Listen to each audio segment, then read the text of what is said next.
Let's start with the Blazers, who are 19-18 after 37 games. The Blazers were 15-22 at this point last year. How far is the Blazers' current record from your expectations for the season? Honestly, for me, I picked them to go 46-36 at the beginning of the year. And so they're slightly, below that pace right now. But what we've seen has been mostly what I expected this year. The only thing that hasn't been has been Jusuf Nurkic's play, which is why I think I was a little more optimistic going with the 46 wins. I thought this would be a guy, not necessarily an all-star, but I thought he would be closer to all-star than, 10th best center in the league, Yeah. And that's basically what he's been this year. Offensively, he hasn't been efficient, and it has probably cost them some wins this year. So I think that's where the separation comes in. But in terms of how they're playing, the inconsistency of role players and everything, I think we all kind of saw that coming because they had it last year even. And now when you have Mo Harkless not contributing the way he did last year, I think for the most part it's been pretty much what I expected. The outcomes have just been slightly different. That's a good point. I thought it would be even. It doesn't surprise me too much, but I thought that with the way the schedule was set up, with easier games at the beginning of the season, that this team would have another 4 wins under its belt, that we'd be talking about a team with 23, 24, 25 maybe, before it hits this gauntlet and this brutal schedule that's coming up over the next few weeks. Yeah, that's how I look at it. I said they'd win 47 games. To be on that pace, they'd have to have 21 wins right now. So that's just a 2-game difference, but it feels like more than that. Oh, totally. And that's because of the schedule. They've played a very easy schedule, the second easiest schedule in the NBA up to this point. And they've lost games that they shouldn't. Yeah. That's the thing. Yeah, it's like you said. You expected about 4 more wins. There's 4 wins right now that I don't think I don't think you can make very good excuses for them. They lost to the Grizzlies, the Nets, the Kings, and the Hawks.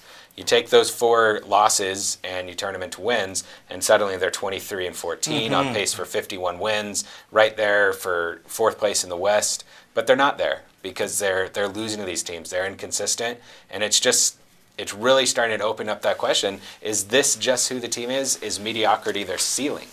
Yeah, I don't know. And one game you left out of that stretch that I think you can add in is the Jazz when they played Utah, because they had a 6-point lead in that game with about 2 minutes left, and that's when they ended up losing in overtime. Yeah. And so they've had these losses this year, and it's just that's kind of where all this frustration is with the fan bases. At the beginning of the year, they were beating better teams, but they're losing to bad teams. Yeah. Now they've kind of just reached a stretch where now they actually, for the most part, are beating the teams they should beat, but they're losing to teams that are playoff teams. I don't know if you guys feel this way, but when you're watching these losses as they happen, whether they're to those bad teams, those sub-500 squads, or they're those close games, but every time that they happen, I think, yep, that one's going to cost them. We're going to talk about that. Right. When it comes down to the run at the end of the year, when things get tight in the West and we're wondering about a 5 seed, a 6 seed, or even 7, 8, 9, as tight as it's been in the West, every time one of those games happen, I say, that's going to be the one. We're going to look back at these games and be like, all you had to do was this, that, and the other. Right. And there's so many inconsistencies that this team has had. And Coach Stotts kind of joked about this at practice today and said, well, you know what? We're consistently searching for consistency. So CJ McCollum and Terry Stotts were both asked about consistency at practice today. Some games we look like a good team, some games we look like a terrible team. So I think, it's a lot of areas. Offensively, we have breakdowns. Defensively, we have breakdowns or lapses where we don't execute or we don't get back in transition or blown coverages. So we just got to do a better job in all areas. Yeah, it's frustrating for everybody. It's no secret that the good teams, the great players are the ones that do it most of the time, if not all the time. And that's what we're striving for. So I think the one word that did stand out to me out of all of that was that Terry Stotts recognizing that this is frustrating. Yeah. I mean, we say we're frustrated, as fans or people just watching this team. Think about, being the coach or a player on this team where, this is your job. Right. This is what your life circles around. Right. And you've been great at times, and you've been you've looked like one of the worst teams in the NBA at other times, and he just hasn't been able to find the right mixture of players, find the right recipe that makes this team fully bloom and take advantage of all the talent it has. And like Jared says, this may be, the glass may be full. This may be exactly what they are, and they're searching for something that isn't there. And it's not just game to game; it's within games. I mean, the Cleveland game, they played really well for 3 quarters, but then they played really, really poorly in that 4th quarter. And there might be extenuating circumstances that you could point to, but they're inconsistent, from quarter to quarter. And with the schedule the way it's starting to look for the rest of the season, I mean, I thought that they would win 46, 47 games. That's 11 or 12 games over 500. And with this schedule coming up, it's hard to see them even staying at 500 with the way they're playing against good teams right now.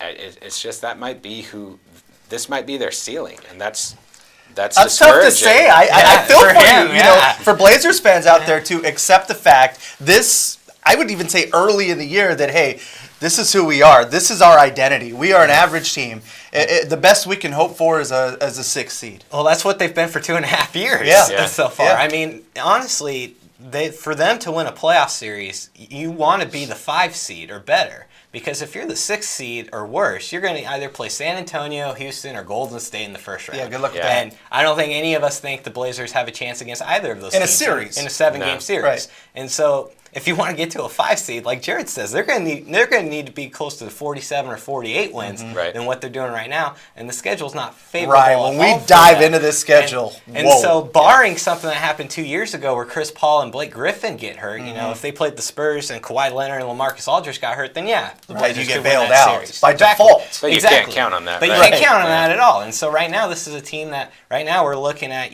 most likely a 7-8 or maybe even the first team out of the postseason. Right. And so at this point, I don't think that's acceptable to Blazers fans. No, and I think that's why you hear so many rumblings about fire this guy or trade that guy. Right. And it didn't take long this season before we got that, because the writing has been on the wall that if something doesn't happen, we're an average team, and you're starting to see that could potentially be the ceiling that you've mentioned there. And this shouldn't be a surprise. We were told this in the offseason by the front office and the 2 best players on this team. That's the reason why they were petitioning and going after whatever free agents were out there. They told us this offseason, we're not there. Right.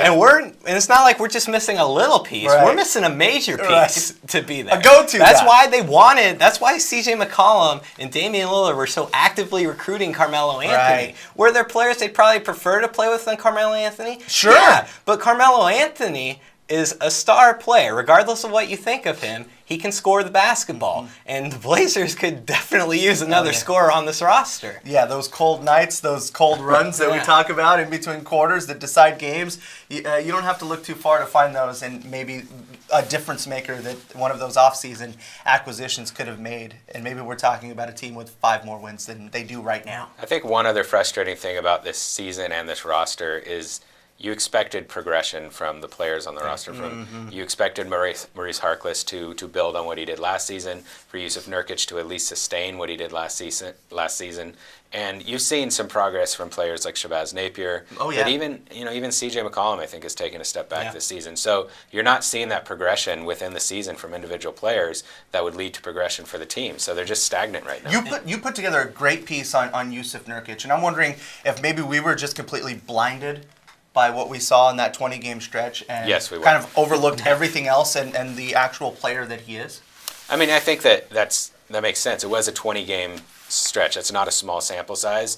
And also the circumstances that he was put into in Portland were so different than in Denver. He had a coach that supported him. He had teammates that supported him, that he was happy to play with. He was playing more minutes than he'd ever played before. So you thought maybe in this role with the supportive coach, with his team behind him, this is what Jusuf Nurkic can be. But now you're starting to see, at least on offense with the inefficiency, this is what he's been his entire career, and that 20-game stretch last season looks like an anomaly. Yeah, well, last year, before he was traded, there was apathy in the fan base towards this team and this roster. But Jusuf Nurkic kind of brought that optimism back around. Right. And so this year, when he's turned out not to be what we thought and is potentially taking a step backwards than what he was during that 20-game stretch, all of a sudden that apathy and that pessimism is swinging right back around with this roster. The record's a little bit better, but the expectations were higher. And people are just tired of this inconsistency. Right. If you get a chance to check out